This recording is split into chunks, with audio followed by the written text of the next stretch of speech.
We started at about 75 meters away. On the signal, we hoisted the bags up, put them across our back, and then moved to about the 25 meter mark. From there, we engaged 5 rounds standing, picked the bags back up, moved to the 15 meter mark, engaged the targets with 5 rounds standing, picked them back up, engaged the targets with 5 rounds standing. We got our heart rate right now, after several seconds of talking, about 151. So what do we want to talk about as far as the elevated heart rate, some of the things that actually occur? So after about 140 beats per minute, we know that our fine tactile motor skills start to degrade. So as a personal practice, what I do, I call it preloading oxygen. And what I'll do, if you were close to me at the starting line, you'd have noticed I was breathing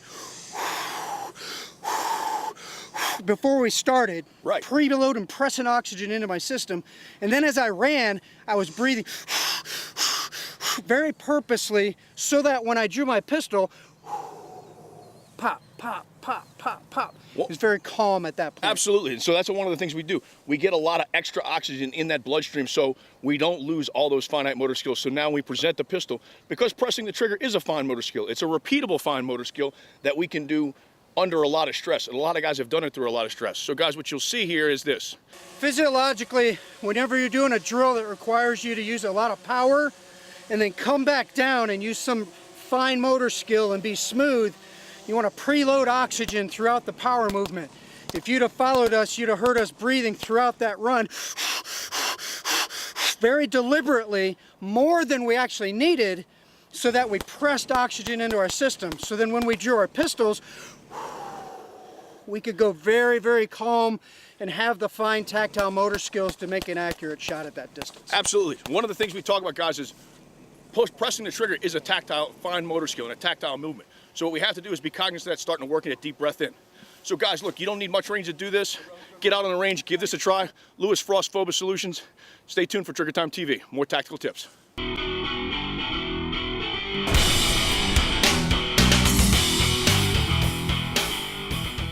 Hey folks, Charles Sumner with Glock, down here with Trigger Time TV again to give you another safety tip.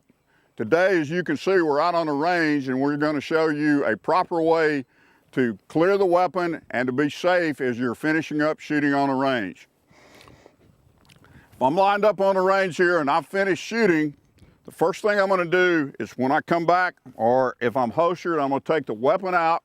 I'm going to take the magazine out of the pistol and place it away. I'm going to get it away from me. I'm going to work the slide, not once, but 2 or 3 times to make sure that it's clear. I'm going to lock it to the rear. I'm going to check the magazine well. I'm going to check into the chamber, physically and visibly, to make sure both are clear. Once I do that, one of the things we talked about in one of the other episodes is check it twice. So I'm checking the gun to make sure it's clear and the chamber is clear. Then I'm holstering the weapon back down into the holster and I'm secure. Then once the line has been declared safe, then I can move down and pick up any items or anything that I've dropped once that command has been given. So I drop down, pick up the magazine. As you notice, I'm on one knee. I'm not leaning over in front of anybody else who might have their weapon out, still pointed down range. I put that magazine away. And then once the command has been given that we're free to move back, then I can turn around and move back on the range. Now, once I've got this weapon clear and safe, I do not manipulate it or play with it or take it out of the holster until I come back down to the range and the command has been given for me to load again.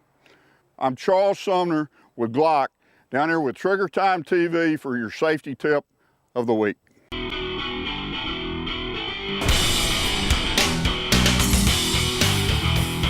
Hey guys, Tim Burke from JTAC Ranch, and welcome back to the Gear Locker. If you've ever stepped on a shooting range even one time in your life, you may have noticed the wide array of shooting glasses or eye protection that you've seen all of the shooters wearing. Even more than that, you may have noticed the wide variety of the colors of lenses that those shooters are wearing. Well, there's a specific reason for that.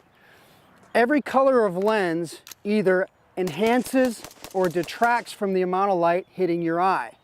The result is, for example, a gray lens on a really bright day diminishes the amount of light hitting my eye and allows me to focus on my target at distance, but also see it clearly and note that distance. Whereas if I didn't have eye protection or those lenses to change that light, it might look nearer or farther than it actually is. Another example would be on a cloudy or overcast day, you can use a set of amber or yellow lenses to enhance the amount of light and thus accurately assess where your target is and physically see it in focus at distance. Well, Rudy Project is a company that's been on the forefront of this technology since 1985.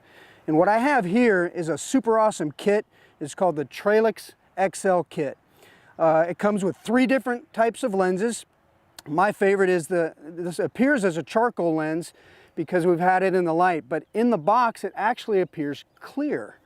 And once you bring it out into the sunlight, it very rapidly turns to a charcoal color. We also have an amber lens and a clear lens. This is an awesome package if you're doing assault type work, going from inside to outside, outside back to inside. No matter what, guys, if you're on the shooting range, you need to protect your eyes.